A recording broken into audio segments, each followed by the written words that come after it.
આપણે કહીએ છીએ કે આત્મા તત્વ છે, અવિનાશી તત્વ છે.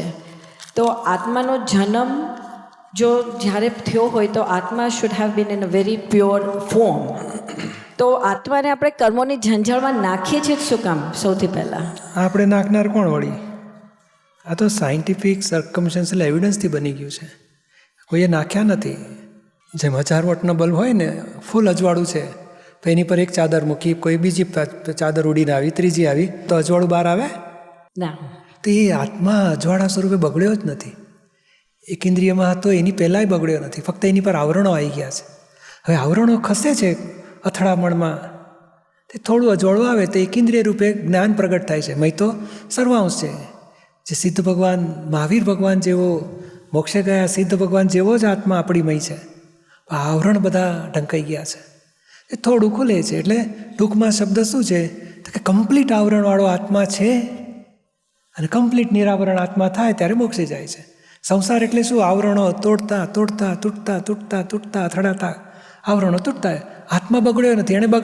એણે આવરણ ખસેડવા માટે મહેનતે નથી કરવાની.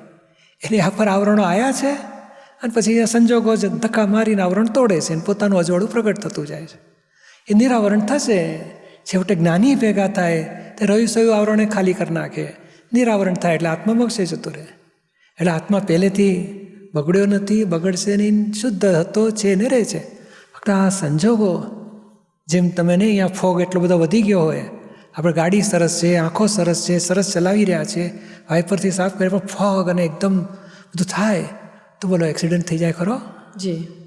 તો કેમ તમે દેખાય આંધળા છો, નથી દેખતા? અરે બધું દેખાય છે, આ ફોગમાં 3 ફૂટનું આગળ દેખાતું નથી કે છે. બોલો થઈ શકે ને?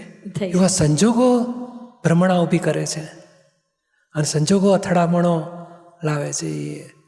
પછી જેમ જેમ એ પોતાનું જ્ઞાન પ્રગટ થતું જાય છે, નિરાવરણ થતું જાય છે ને, એટલે સમજી જાય છે કે અથડામણનું કારણ શું છે, અથડામણમાં ન આવવાનું રહસ્ય કેવી રીતે નીકળી જવાનું, સોલ્યુશન કેવી રીતે, એ બધું જડતું જાય. ને પછી ધીમે ધીમે અજવાળું વધતું જાય એટલે નવા ગુના બંધ કરી નાખે, અને નવા ગુના ના થાય એટલે મોક્ષે જતો રહે પછી.